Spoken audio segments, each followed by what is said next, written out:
A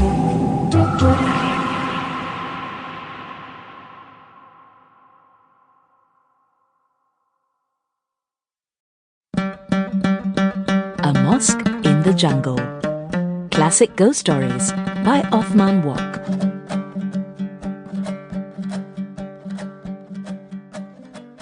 A Mosque in the Jungle. I never believed in ghosts.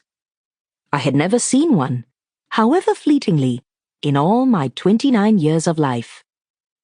I considered all those who believe in ghosts or love telling ghost stories fools. In the age of the atomic bomb and the hydrogen bomb, how could ghosts exist? There were friends of mine who really believed all those ghost tales and could tell you some weird things too. They say that if a person happened to be somewhere he never was before, he must pay obeisance and say tabik to the guardian spirits before doing anything.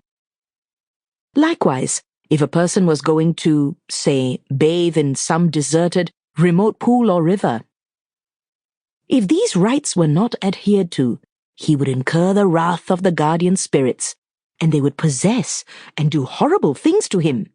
What nonsense! No one was a greater believer in the supernatural, and no one loved talking about it more than Dole. He said that if a person should lose his way in a jungle, the jungle spirit would help and lead this person to its home, which was a mosque. But it would only help the good, those who said, Tabik, Dato' Nenek, your grandchild seeks permission to pass. Well, we had been in the jungle since morning, the 12 of us from the 9th Jungle Company.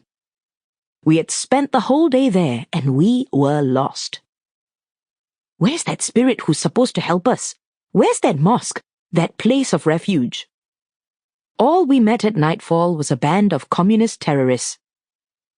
An almost hour-long battle ensued, which split our group. When it was all over, I had no idea where Dole and the others were, including Sergeant Junid. Night had come.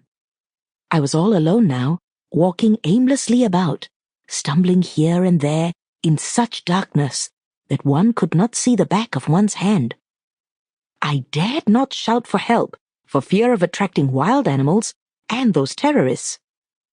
As I groped my way through the blackness, I kept running against thorns, bumping into branches and tree trunks, and falling over exposed roots.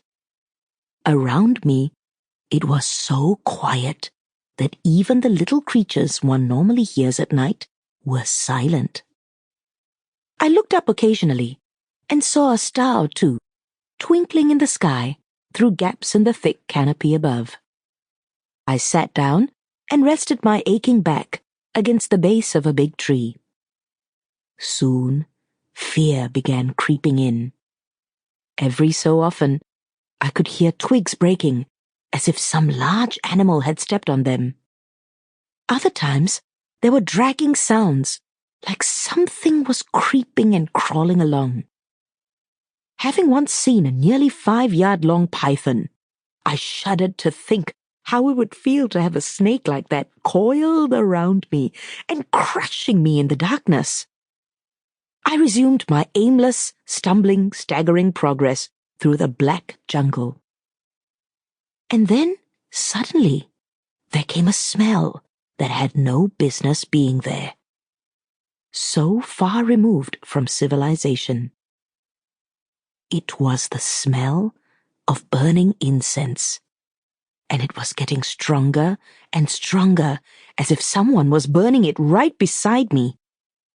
That reminded me of something else Dole used to say.